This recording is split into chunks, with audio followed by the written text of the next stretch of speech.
Malakogone ovulogone wishaublutik.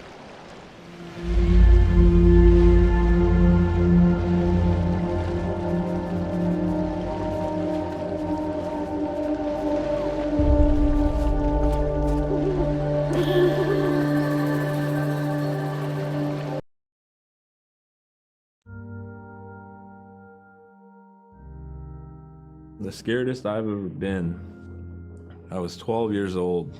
We floated out on a piece of ice while we were duck hunting. It was a bluebird day, just clear blue skies. And there was 3 of us, myself, my brother, and my dad. Next thing you know, we see this dark shadow on the ice. We look and it goes behind us. So we all jumped up, startled, and my dad, he started running. We got back to the ridge there. The ice had fractured, cracked, and broke off, and we were floating away. We were drifting. It was close enough to where my dad would have made it. He stopped and he thought about throwing us across, and if one of us was on the other side, we would be split up. So he stopped, and he just so happened to have a cell phone on him. 911 didn't pick up. That's the worst feeling in the world right there. 911 did not pick up. So he left a message because they record their calls. Once he had relayed that information, his cell phone died. That was the scariest moment I've ever had in my life. We were floating away and I thought we were left for dead. He kept calm during this situation. He's bringing out everything positive in this case. You know, I'm crying, my brother's freaking out. It went from clear blue to dense fog. Within a couple hours, we heard the chopper flying around, so they must have gotten our message. We thought we were saved, and then the chopper sound went away. So we lit some of the sled on fire. It's plastic. We thought black smoke in the fog would create some kind of marker. Chopper pilot had mentioned when we got rescued, you could see a glow in the fog, and he slowed down there, and sure enough, as soon as he slowed down, we got within visual. That was definitely the scariest moment of my life, was floating away and not knowing what the outcome was going to be.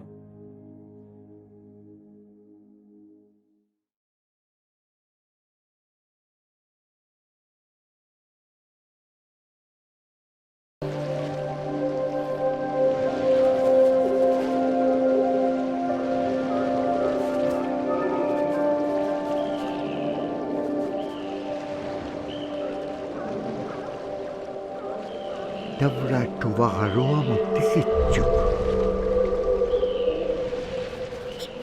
Agalan tuwawit pagabitsyuk.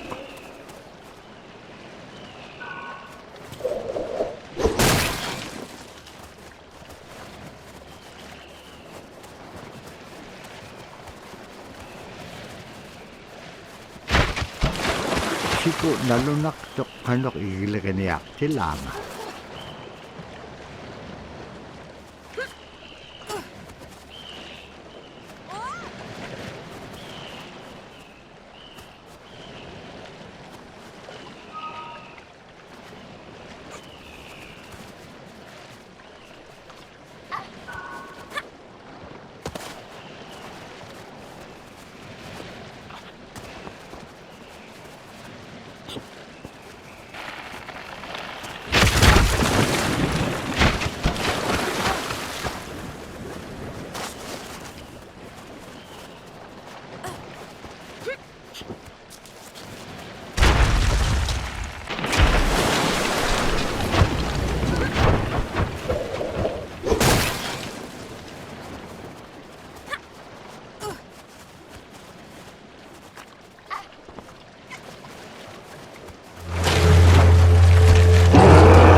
Pisasa ko may akalugon nanok ang nagkubit. Pinyatitakavidyo. Kakame nanok di katsalaycho.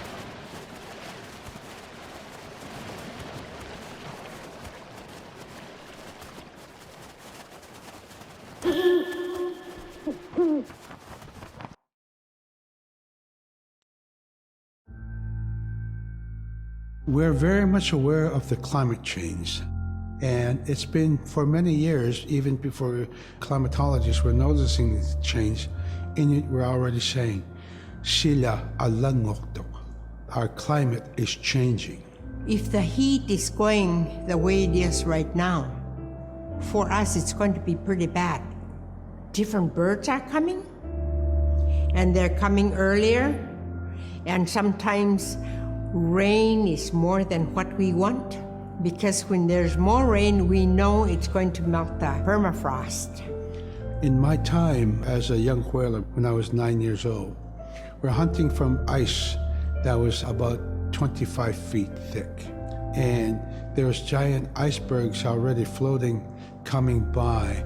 That was the first signs of a changing climate. Ice that never broke before was now moving. Now, here it is 50 years later, we're hunting whale from ice that's 18 inches thick. There's no more thick ice.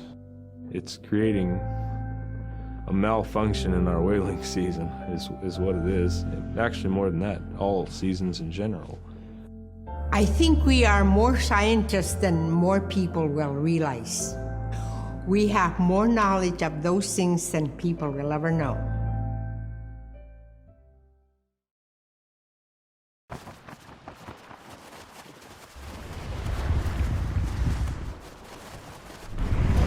Agalan taman na alaw.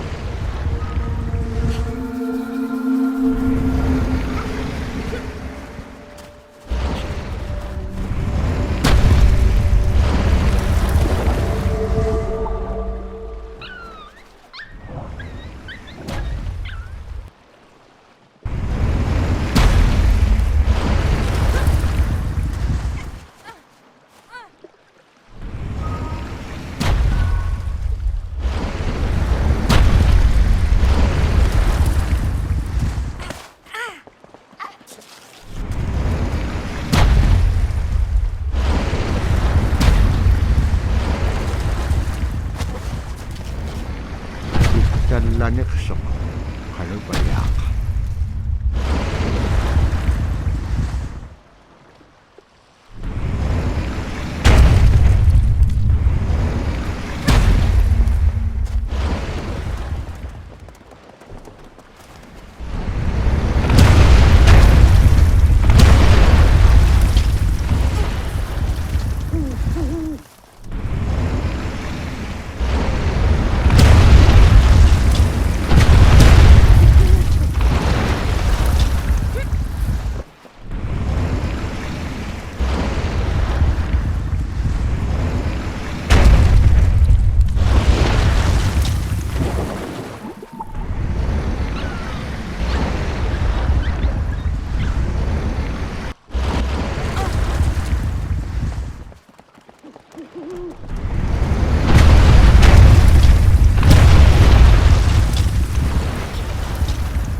Tapkuak tikisyakkak nannupsitranga. Asi piyumagilipitsuakay. Tikisyaktuak.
kalluaqtuk aglaan ilitsuqiluk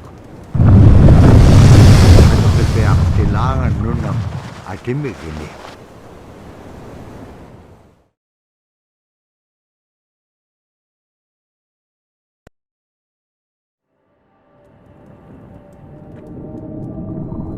niveaqsiaqalualugulu tiriganniaqalu imaaqtuk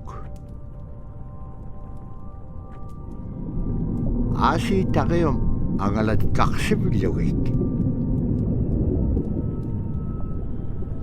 taqium igukkaik qairusunginun puktaaqpaum araaqanorlik taimma ipingitpak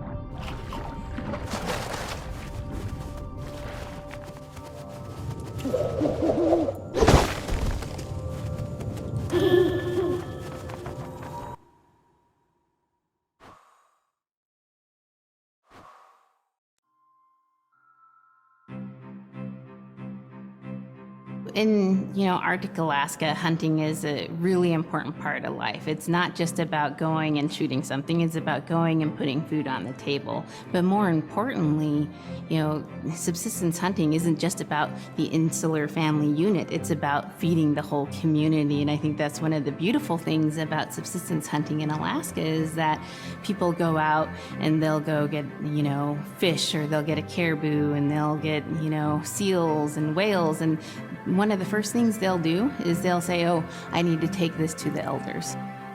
This isn't just about one individual surviving or one family surviving, it's about the whole community. We didn't just go out and kill and put in a freezer. It's like a ritual that I learned from my parents. It's all about relationship. I don't know. I think there's a lot of camaraderie involved, and just being out on the land or being out on the ocean. It's like getting back in tune. I'd rather be out there. To me, once I go out there, it's the world that I learn from.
Now we spend all our time out in nature. You get very intimate with the world. And over time, if you're living that life, you start to sense that everything has a spirit. There's a consciousness in everything. Everything is alive. If everything is alive, then we want to respect it. And if we're going to use it, we want to use it respectfully. What I try to tell my nephews and nieces, you know, you love to hunt, you have to take care of the animals that you catch, preparing the food and eating the food that you catch.